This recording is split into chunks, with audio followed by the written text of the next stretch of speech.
우리는 이별에 서툴러서 이별에도 다시 살아가는 사람들.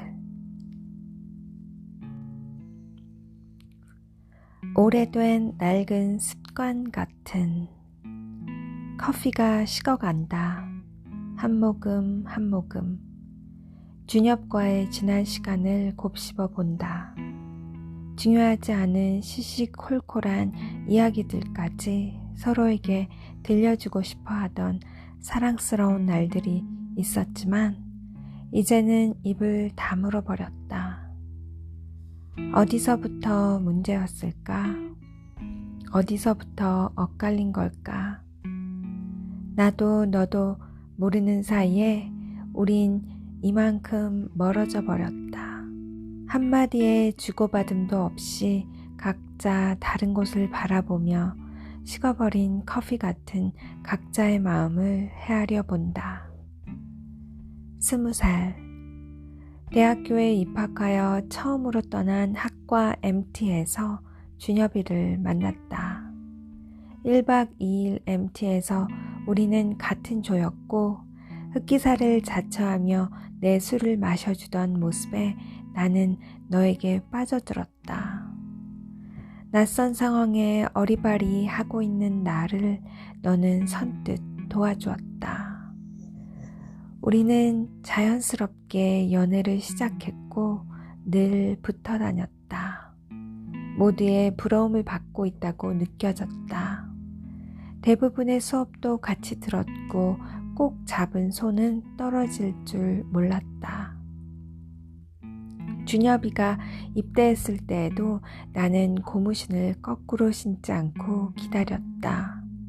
어떤 친구들은 요새 군대 간 남자를 기다리는 여자가 어디 있냐며 소개팅을 해주려고도 했지만 나는 거절했다. 그것은 죄 짓는 기분이었다. 그것이 준엽이 너에 대한 도리라고 생각했고 굉장히 멋진 여자가 된 느낌이었다. 너는 제대한 후 얼마 되지 않아 워킹 홀리데이로 2년 동안 호주로 떠났고 나의 기다림은 2년이 더해졌다. 나는 그동안 졸업을 하고 곧바로 작은 회사에 취직했다. 조금이라도 빨리 학자금을 대출을 갚으려 애쓰기만 했던 시기였다. 너와 영상통화라도 하는 시간이 내겐 유일한 낙이었달까? 멀리 떨어져 있어도 마음이 변하지 않는다는 게 힘이 되었다. 회사 다니는 게 힘들 때면 언제나 준엽이 너를 생각했고 그것만으로도 조금 기운이 난다는 게 좋았다. 넌 나한테 그런 존재였다. 우리 언젠가 결혼하게 되면 나에게 더없이 소중한 너와 언제나 함께 있을 수 있겠지? 너는 학부를 마치고 대학원에 들어갔고 나는 또 기다려야 했다. 그만했어야 했을까? 그쯤에서 말이야. 하지만 나는 오히려 결혼은 천천히 하더라도 먼저 같이 살자고 제안했다. 흔들릴수록 더 꽉 잡고 싶었다. 이 제안이 나에게는 대단한 용기가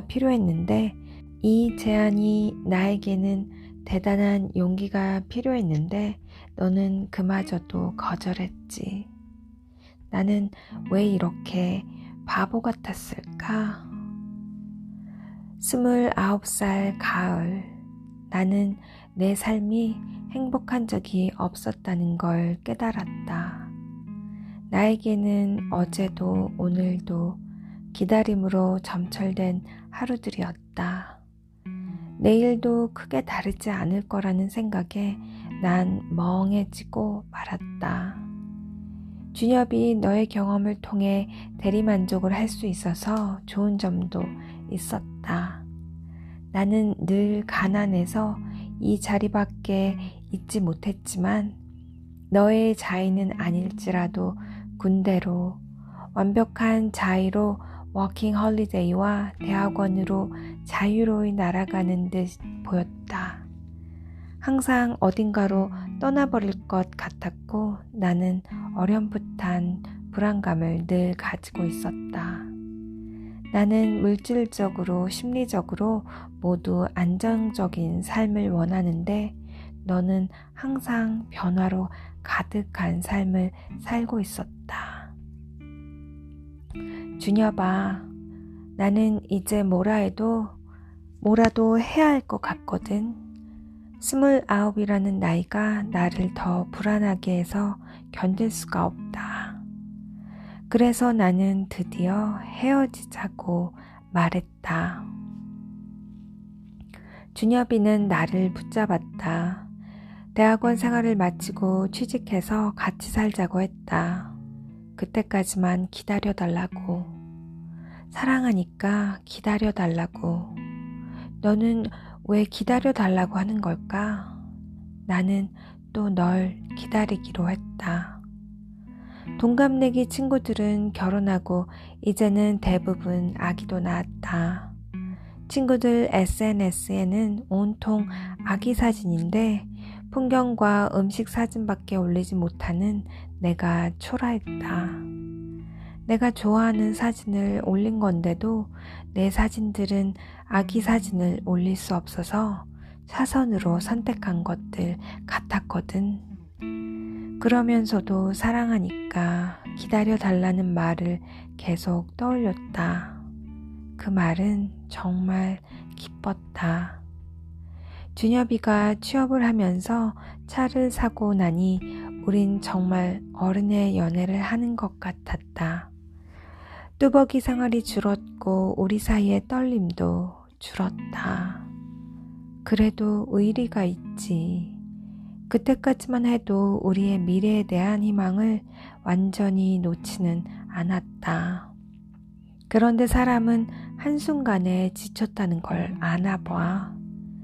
나는 어느 날 너를 사랑하지 않는다는 걸 알았다. 그러고 나니 너의 마음도 보였다. 너도 날 사랑하지 않았던 거야. 준엽이, 너는 내게 해주지 못한 게 많고 기다리게 한 시간이 길어서 그저 미안했던 거야. 미안함. 그건 사랑이 아니야. 사랑하는 게 아니야. 12년 동안 연애하면서 이제까지도 사랑 타령인 내가 우습게 보였을지 모른다. 나는 지금 사랑하고 있지 않고 사랑받고 있지 않았으니 늘 사랑이 하고 싶었던 거였다. 나는 늘 사랑이 필요했다. 나 없이도 늘 바쁜 사람 말고, 나 없이도 미래가 꽉 찬 사람 말고, 나와 시간을 공유해 줄 사람이 필요했다. 나의 마음을 조금은 헤아려 주려는 사람이 필요했다. 오늘 우리가 이별할 거라는 걸 직감했다. 아마 우린 헤어질 거야. 그래서 이곳 이별 카페를 찾게 되었다. 다른 사람들은 헤어질 때 그동안 서로에게 사주었던 것들을 다시 돌려준다. 우리는 주고받은 게 너무 많았다. 내 일상 자체가 곧 너였다. 너는 작은 상자 하나로는 정리할 수 없는 사람이라 그래도 커플링을 빼는 일 하나는 할 수 있겠지. 너무 오래 반지를 끼고 있어서 약지 손가락에는 반지 자국이 그대로 남아 있었지만 마지막 날에도 너는 커플링을 계속 끼고 있더라. 준엽이, 너는 다시 시작하자고 다 네 잘못이라고 했다. 다시 한 번만 기회를 달라고. 바보 같은 준엽아. 우리는 아주 오래전에 깨진 사이야. 깨진 그릇 같은 사이. 너의 마음도 나의 마음도 담아낼 수 없는 그런 사이. 너도 버릇처럼 잘못했다고 말하는 것뿐이지. 다시 시작해도 그 마음은 곧 깨진 이 사이로 빠져나가게 될 거야. 우리는 그런 거야. 오래된 낡은 습관 같은 거. 너는 조금만 기다려달라고 네가 더 준비가 되면 그때 결혼하자고 했지만, 그런데 준여봐, 나 너랑 결혼하면 행복할까? 실은 너를 닮은 아기를 꼭 낳고 싶었어. 여행을 좋아해서 햇볕에 늘 그을려 있지만 결이 좋은 너의 피부, 웃으면 잇몸이 다 보이는 너의 얼굴을 꼭 닮은 아이를 말이야. 결국 허공에 흩어지는 말이 되어버렸지만 이 말을 직접 너에게 했더라면 넌 조금 달라졌을까? 헤어질 마당에 이런 말을 하면 뭘 해? 커피가 식어간다. 엇갈린 눈빛에 이내 너의 커피잔이 비어졌다. 갈게. 네가 말했다. 가. 내가 말했다. 의자에 일어나서 천천히 카페 밖으로 나가는 네 모습. 뒷모습을 바라보는 건 익숙지 않아서 나도 따라 자리에 일어나서 카페 안을 서성였다. 책장에 꽂혀있는 이별 노트를 꺼내들었다. 카페 문이 덜컹거리며 네가 떠났다는 것을 알려준 순간 멍해지더라. 멍하니 이별 노트에 뭐라고 끄적였는데 뭐라고 썼더라. 다시 책장에서 이별 노트를 꺼내서 내가 쓴 글들을 들여다본다. 난 변함없는 사랑이 필요해. 이내 남은 커피를 비워내고 잔을 내려놓으며 이별 카페를 나선다. 29살 가을. 나는 내 삶이 행복한 적이 없었다는 걸 깨달았다. 나 없이도 늘 바쁜 사람 말고, 나 없이도 미래가 꽉 찬 사람 말고, 나와 시간을 공유해줄 사람이 필요했어. 우리는 그런 거야. 오래된 낡은 습관 같은 거.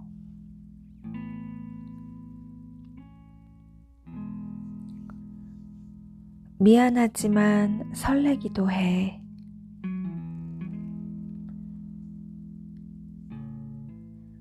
이별 카페에 찾아왔다. 가까운 곳에 갈 만한 카페를 찾았는데 본의 아니게 이름이 이별 카페다.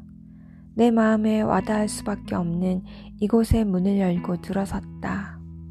오빠와 마주보고 앉아있으니 젊은 카페 주인이 메뉴판을 가져다 준다.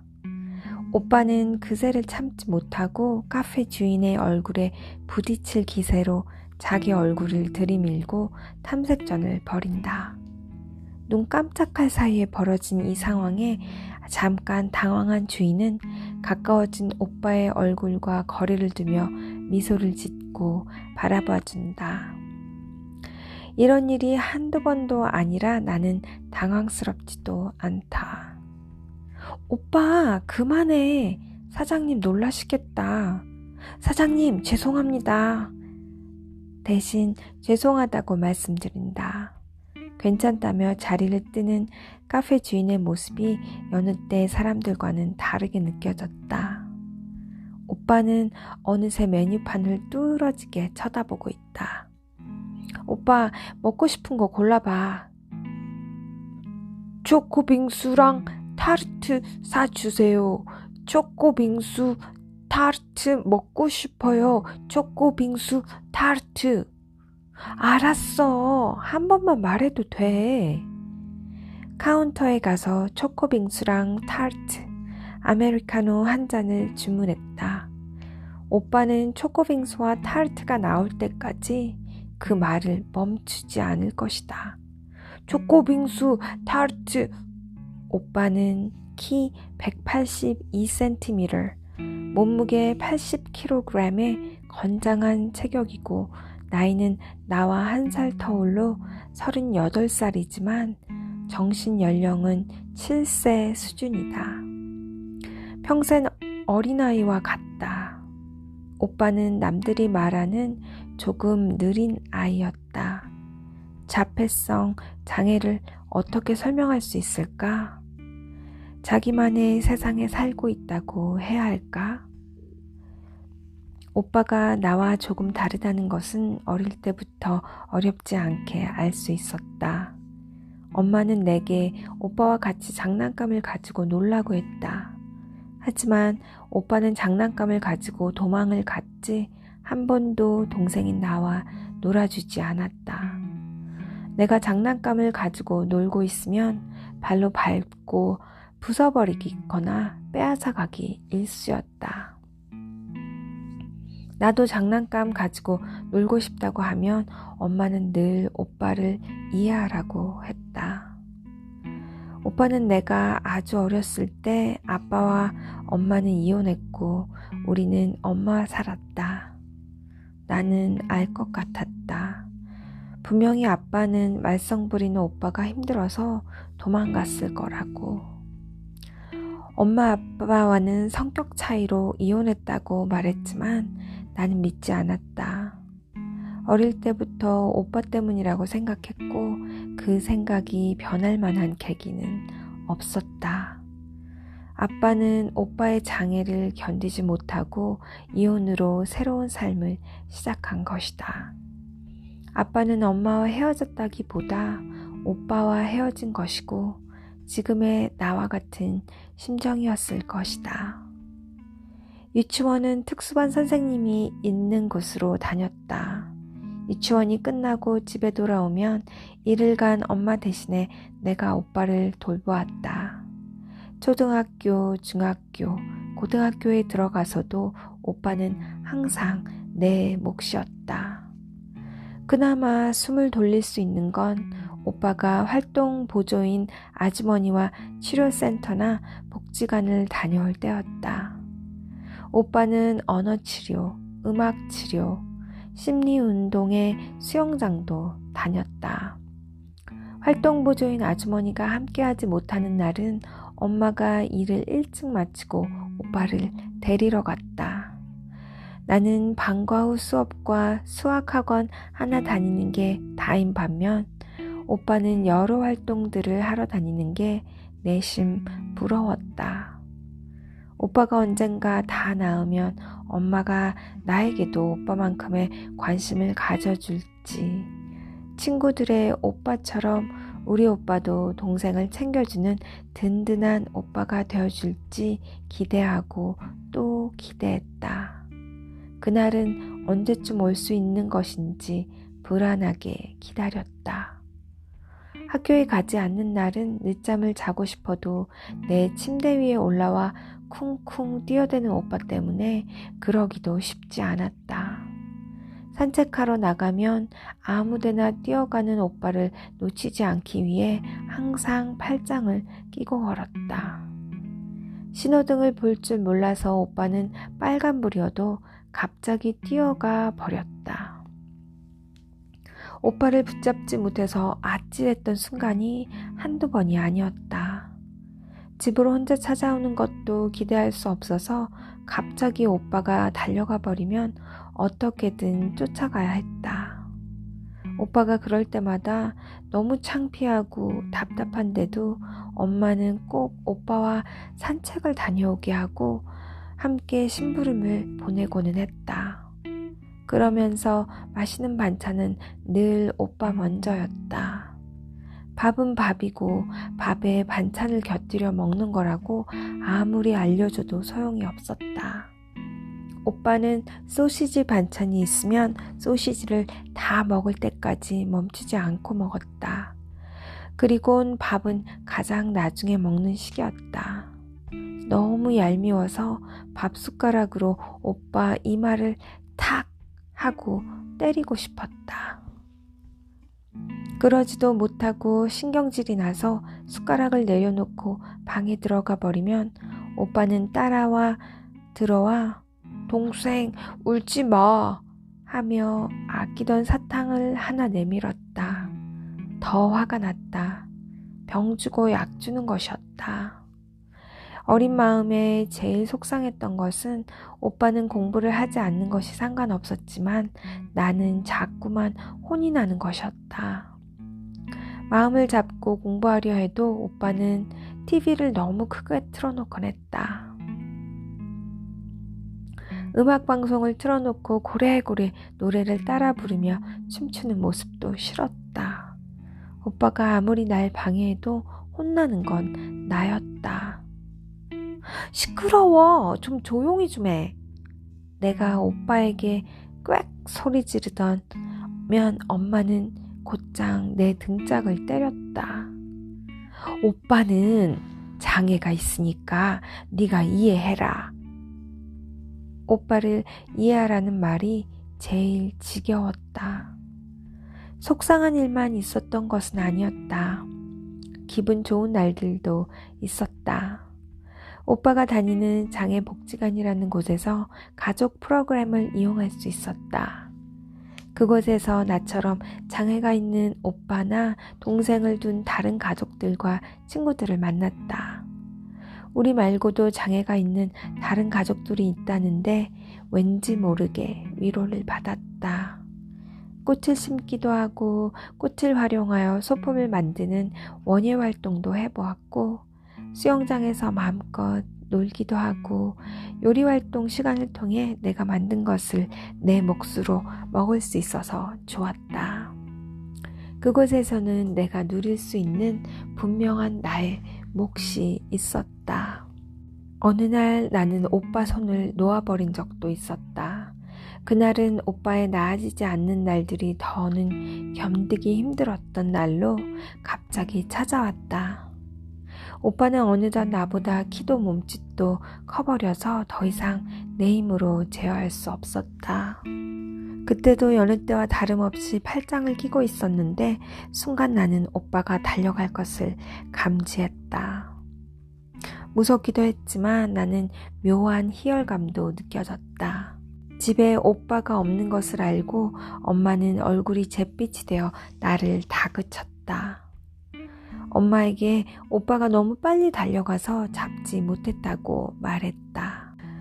내 나이 37살이 된 지금 나는 두 번째로 오빠의 손을 놓으려고 한다. 30부터 2년간 만나온 남자에게 용기를 내어 오빠의 존재를 밝힌 적이 있었다. 처음에 남자친구는 대수롭지 않아 했다. 그럴 수 있다는 게 대단하게 느껴졌고 고마웠다. 그러나 우리 사이에 결혼이 주제가 되었을 때 남자친구는 오빠와 함께 사는 건 원치 않는다고 했다. 그럼 남자친구는 오빠의 생활시설을 알아보았다. 생활시설에 입소하면 하루 종일 거기서 생활한다. 입소 기간이 정해져 있다고는 하지만 퇴소를 하지 않고 오래 지낼 수 있다고 했다. 그런데 그곳에 오빠를 보내면 그것은 버린다는 의미 같았다. 만약에 오빠가 아니라 내가 장애가 있었더라면 오빠는 날 그런 데다 보냈을까? 남자친구는 헤어지자고 했다. 쿨하게 보내지는 못했다. 장애를 가진 오빠를 이해하지 못하는 남자라면 헤어지는 게 맞다고 스스로 되뇌이며 이별을 받아들였다. 그러나 그 이별은 오빠에 대한 미움으로 전가되었다. 나는 지쳤다. 오빠의 손을 놓고 싶다는 걸 이제야 자각했다. 나도 엄마처럼 어느 날 큰 병을 얻어 인생을 허망하게 마감하는 건 아닌가 생각하니 정신이 번쩍 들었다. 오빠, 나 이제 내 인생을 살아보고 싶어. 그게 다였다. 처음으로 내 눈이 빛났고 마음이 떨렸다. 오빠만 없으면 새롭게 살 수 있을 것 같았고 상황이 바뀔 수 있다고 믿었다. 그게 내가 이별 카페를 찾아온 이유다. 오빠, 가자. 내 목소리에 떨림이란 없다. 떨림을 숨겼다. 나는 지금 오빠에게 미안하면서도 이제야 내 삶을 살 수 있을 거란 생각에 설레기도 한다. 천천히 나선다. 카페 주인이 안녕히 가세요 하고 인사한다. 오빠가 안녕히 가세요 하고 똑같이 말한다. 이제 생활시설로 가서 입소 과정을 마치면 지나한 날들이 끝이 난다. 스스로에게 나지막히 끝 인사를 한다. 안녕, 나의 어제들. 오빠, 나 이제 내 인생을 살아보고 싶어. 그게 다였다.